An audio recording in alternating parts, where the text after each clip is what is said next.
구독자 여러분 안녕하세요. 공인중개사 이승주TV의 사당동 공인중개사 이승주입니다. 오늘은 근저당권이 있는 집을 잘못 들어가면 왜 망하는지에 대해서 좀 말씀을 드리려고 합니다. 오늘의 논점은 임대차 계약할 때, 그러니까 임차인이 임대인의 집에 근저당이 담보로 걸려있는 그 집을 들어갈 때 이때를 말씀드리는 겁니다. 서두에 앞서서 오해를 좀 안 하셨으면 좋겠는 거는 근저당이 있다고 해서 무조건 다 망한다, 근저당이 있는 집은 무조건 들어가면 안 된다 까지는 아니에요. 다만 일부 리스크를 감내해야 되고, 근저당이 있을 때는 이 근저당 가액 대비, 그리고 물건의 가액 대비, 또 권리관계를 자세히 조금 일부 안정적이다, 혹은 이 정도면 들어가도 괜찮다라는 범위면 근저당이 있어도 결국에는 본인의 보증금을 보호받기 위해서 그걸 분석하는 거잖아요. 경매에 넘어갔을 때 그때는 안전하다면 괜찮습니다. 예를 들면은 한 10억짜리 아파트가 있는데 근저당이 한 1억만 있어요. 그리고 나머지 후순위는 아무것도 없습니다. 체납 내역도 없어요, 세금이. 근데 보증금을 한 4억이나 5억 정도에 들어간다라고 하면 이 근저당 뒤에 바로 이 전세보증금이 있잖아요. 그럴 경우에는 세입자가 전입신고나 확정일자를 할 경우에는 후순위에는 대항할 수 있죠. 이 선순위 근저당권에는 대항할 수 없지만, 그렇다 보니까 이때는 경매에 넘어갔을 때 배당 요구를 하면 당연히 배당 요구를 해야 되고요. 낙찰이 좀 저렴한 가격이 된다고 하더라도 어느 정도는 좀 안전한 수준에 이를 수 있다. 그러니까 이 정도 범위까지는 괜찮다라고 볼 수가 있는데요. 조금 전에 말씀드린 이 안전한 범위라는 걸 측정하는 것이 이 개인적으로 지식이 좀 많거나 권리 분석을 잘 하실 수 있는 분들이 아니면 일반적인 대중, 일반적인 시민들은 어떻게 이런 것들을 다 파악하고 들어갑니까? 그런 것들을 해주는 것이 공인중개사의 일이잖아요. 그쵸? 그래서 오늘은 좀 쉽게 설명을 드리려고 일반적으로, 포괄적으로 잘못 들어가면 안 된다라는 부분을 좀 포커스를 맞춘 거고요. 자, 이제 앞서 이런 안전한 경우들은 괜찮습니다. 문제는 앞서 근저당이 설정되어 있고 그 다음 이 가액 대비 근저당이 조금 많을 경우, 이때가 문제가 되는 건데요. 먼저 이 법적인 성격을 봐야 돼요. 저당권이 있죠. 이 저당권은 물권 중에 하나라서, 저당권이라는 물권 자체는 원래는 그 금액을 특정해서 담보 가치를 정하는 거예요. 그래서 금액만큼 빌려주는 건데요, 한마디로. 그래서 인생을 저당 잡혔다 뭐 이런 말 하잖아요. 물건을 저당 잡으면 질권이라고 해서 전당포에서 하는 일이고요. 부동산을 저당 잡을 때는 흔히 저당권을 많이 쓰는데, 여기까지 이해가 되셨죠? 근데 이제 근저당권이 대부분 설정되어 있습니다. 등기를 보면 저당권을 설정하는 경우가 실무에서는 많이 없어요. 근저당이라고 하는 것은 말 그대로 금액을 딱 특정하는 원금보다 채권 최고액이라는 용어를 써가지고 최고 이 원금보다 몇 퍼센트를 더 잡는 거예요. 그래서 이 금액보다 줄일 수도 있고 늘릴 수도 있고, 뭐 쉽게 생각하면 그런데요. 제가 근저당에 대해서 설명한 영상들은 예전에 올려놓은 게 있으니까 한번 보시면 좋을 것 같아요. 근저당은 말소하기 전까지는 마이너스 통장처럼 원금을 다 갚아도 언제든 그 근저당 금액만큼 다시 올릴 수 있는 거고, 또 한마디로 원금이 있다고 하더라도 그 원금보다 재반 비용이나 이자 비용 같은 거를 감안해서 소송 비용이나 다 손해를 안 보기 위해서 이제 근저당권자, 한마디로 돈을 빌려준 곳이 이 채권 최고액이라는 걸 잡아서 흔히 1금융권은 20%를 더 잡고 2금융권은 30% 더 잡고 이런 거예요. 그래서 120%, 130%라는 용어를 쓰는 겁니다. 여기까지 간단히 설명을 드렸어요. 자, 그러면 근저당을 1억 받았다고 하면 채권 최고액은 일반적인 1금융권에서는 120%니까 1억 2천을 잡는 거죠. 이 담보를 못 갚았을 때 대출 이자, 재반 비용, 여러 가지 비용까지 다 받으려고 120%, 1억 2천까지를 최고액을 설정해 놓은 겁니다. 여기까지 이해가 되셨죠? 이제 근저당이 있습니다. 근저당이 맨 위에 설정이 되어 있어요. 근데 이걸 말소를 안 한 조건으로 많이 들어갔다. 자, 이렇게 예를 들게요. 아까처럼 예를 들면 집값을 똑같이 10억으로 설정을 해보겠습니다. 자, 10억짜리 집에 근저당권을 한 5억이나 6억을 받았다고 칠게요. 뭐 쉽게 5억 잡아볼까요? 5억이면 50%죠, 집값에. 근저당이 잡혀 있습니다. 그 뒤에 후순위로 이 세입자가 전세보증금 한 3억 정도의 집이 들어갔다고 봅니다. 그럼 10억 중에 지금 5억이 근저당, 그 후순위로 3억이 전세보증금이 설정이 되어 있는 겁니다. 그럼 여기서 공인중개사가 권리 분석을 잘 못하고 이 내용에 대해서 잘 모르는 경우는 어떻게 설명을 하냐면, 앞서 근저당이 있어도 손님은 대항력을 확보하기 때문에 전입신고랑 확정일자 하면 돈을 무조건 보호를 받을 수 있어요 라고 설명을 잘못한단 말이에요. 여기서 뭐가 틀렸냐면, 앞서 근저당권이 있으면 이 근저당권은 말소기준권리라고 합니다. 흔히 말소기준권리가 5가지가 있어요. 그 중에 가장 우리가 흔히 볼 수 있는 게 근저당권인데, 말소기준권리가 뭐냐면 경매에 들어갔을 때 이 기준 이후로는 다 말소가 되는 겁니다. 그래서 말소가 되는 기준이 되는 권리다라고 해서 말소기준권리가 가장 흔한 게 근저당권이에요. 그러면 우선변제권의 법적인 의의가 뭐예요? 후순위의 권리자보다 우선하여 변제받을 수 있는 권리가 우선변제권입니다. 지금 최우선 변제권 소액보증금이 아니라 일반적인 전세보증금 말하는 거예요. 우선변제권의 의의를 앞서 말씀드렸듯이 후순위의 권리자보다 우선하여 변제받는 거니까 선순위에 대해서는 대항을 할 수 있어요, 없어요? 선순위는 그 사람의 권리가 또 있는 거예요. 그 사람의 권리까지 침해할 수가 없는 거죠. 당연히 근저당권이 먼저고, 그럼 이 근저당권 아까 설명드린 대로 말소기준 권리가 되니까 이 후순위는 다 뭐예요? 소멸이에요. 근데 이 보증금은 뭐예요? 채권 채권적인 성격이죠. 전입신고랑 확정일자를 하면서 물권적인 힘을 강하게 부여해줄 뿐이지 결국엔 채권이란 말이에요. 채권은 등기부에 보여요, 안 보여요? 안 보여요. 경매에 넘어간다고 했을 때 경매 통지서가 날라오면 세입자가 어떻게 해요? 배당 요구 종기까지 배당 요구 신청하세요라고 하죠. 자, put your hands up 이렇게 해가지고 자, 내 채권 여기 있어요 라고 손을 들어줘야 돼요. 그래야 판사가 등기부에 안 보이는 보증금이 여기 있었네? 이 사람 3억 있구나 라는 걸 아는 거예요. 그래서 배당을 요구해야 됩니다. 배당 요구가 끝나는 때까지 배당 요구하라는 게 바로 배당 요구 종기까지 배당 요구를 하여야 할 것.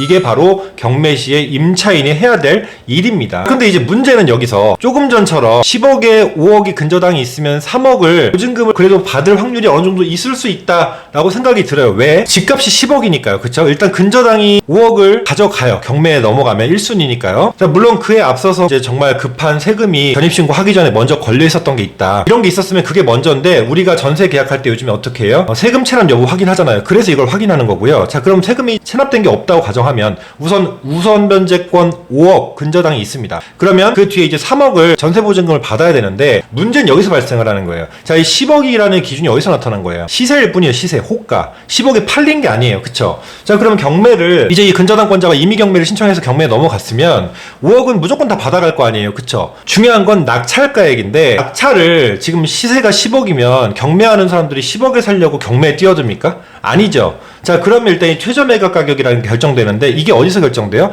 시세를 바탕으로 감정평가도 의뢰하고 뭐 이렇게 해서 종합적으로 최저 매각 가격이 처음에 설정이 된단 말이에요. 그러면 보수적으로 잡아도 9억 정도라고 칠게요. 9억 정도에 딱 입찰이 시작이 된 거예요. 그러면 보통 요즘에 1회차에 입찰을 다 받으려고 하나요? 물론 정말 좋은 물건이나 관리가 잘 돼 있는 물건들은 1회차에 한 번에 낙찰이 다 되지만 보통 유찰이 될 확률도 봐야 되겠죠? 자, 이걸 이제 세매각이라고 하는데 세매각은 한 번 유찰됐을 때 낙찰이 안 되면 한마디로 유찰이라고 하는데 그럴 때 저감률이라고 해서 이제 몇 %씩 가격이 떨어지냐 이걸 저감률이라고 하거든요. 보통 법원마다 다른데 20%가 저감률이 가장 일반적이고 30%가 저감되는 법원들도 있단 말이에요. 자, 그럼 20%가 저감되면 어떻게 돼요? 9억에서 20%가 깎여요. 1억 8천이 깎입니다. 자, 그럼 7억대부터 시작을 해요. 자, 이제 2차 경매가 시작이 됩니다. 자, 물론 참고적으로 재매각이라는 게 있는데요. 재매각은 뭐냐면 낙찰을 받았어요. 어떤 사람이. 근데 이 사람이 돈을 안 치른 거예요. 자, 그러면 그냥 다시 새롭게 매각 절차를 거치는데 이때는 저감이 안 돼요. 다시 9억부터 시작을 해요. 근데 우리는 지금 일반적인 경우로 유찰까지 생각을 해야 되니까 그러면 7억 2천이면 어떻게 돼요? 5억 이 사람 받아갔어요. 그럼 보증금 얼마였어요? 3억이죠. 8천 뜯기고 시작하는 거예요. 이게 무서운 거예요, 여러분. 그래서 근저당권을 금액이 얼마 있는지 집값 대비 얼마가 안전한지 이런 통설이 어떻게 나와요? 보통 근저당권 플러스 전세보증금 합계가 집값의 70%를 안 넘으면 안전하다라고 있는 통설이 바로 여기서 나오는 거예요. 자, 보통 30% 집값 어느 정도 깎고 한번 유찰될 거 계산해서 나머지 받아갈 수 있는 안전한 마지노선이 집값의 70%구나. 저당권 5억에 한 보증금 2억 이 정도면 그 정도까지 끼면 7억 정도 되니까 이렇게 한번 유찰돼도 이 정도까지는 본인 돈은 다 받아갈 수 있겠구나라고 판단을 하는 게 바로 집값의 70%까지 이런 통설이 도는 겁니다. 근데 저는 보수적으로 중개를 할 때 60%로 잡고요. 한마디로 보증금을 이때는 줄여서 월세로 바꾸던지 주택 같은 경우는 월세는 차임을 안 쳐요. 그러니까 보증금만 가지고 치기 때문에 보증금 2억에 월세 한 50 이런 식으로 바꿔서 계약을 시키던지 이런 경우에는 최소 아니면 근저당을 이 보증금을 받아가지고 갚는 조건으로 해서 감액 등기를 새로 시킵니다. 그러니까 근저당권을 5억으로 하는 게 아니고 3억으로 바꿔서 이 권리를 3억으로 최소한으로 맞춰주는 거예요. 그 다음에 보증금을 갖고 들어가면 경매 넘어갈 때 어떻게 돼요? 3억밖에 안 되는 거예요. 근저당권이 감액으로 등기를 했을 경우입니다. 여러분 참고적으로 5억을 갖다가 2억을 갚았어요. 3억이 남았잖아요. 저당이. 자, 그랬는데 등기를 1억을 감액을 안 했어. 3억으로. 그러면 어떻게 돼요? 마통이랑 똑같은 거예요. 근저당권은. 등기를 새로 변경을 안 해주면 5억에서 2억을 갚았든 전액을 갚았든 아까 서두에 말씀드린 대로 영원이 됐어도 언제든지 다시 증액할 수 있는 게 근저당입니다. 그래서 정말 무서운 거예요. 감액 등기를 하는 조건으로 특약을 써줘야 됩니다. 그게 잘하는 중개사가 하는 일이에요. 자, 이해가 되셨죠? 그러니까 무조건 들어가지 마라 이건 아닙니다. 뭐 정말 권리가 잘 분석되고 아까 아파트처럼 10억의 근저당권 1억만 있으면 당연히 이때는 들어가도 괜찮죠. 근데 보통 실무에서 어떻게 하냐면 저는 이런 경우에는 10억짜리 1억밖에 없다. 그러면 보증금이 한 3억이나 5억에 들어간다. 합니다. 그럼 그 중에 이걸 갚아주실 수 없냐라고 하고 말소를 하는 조건으로 들어가요.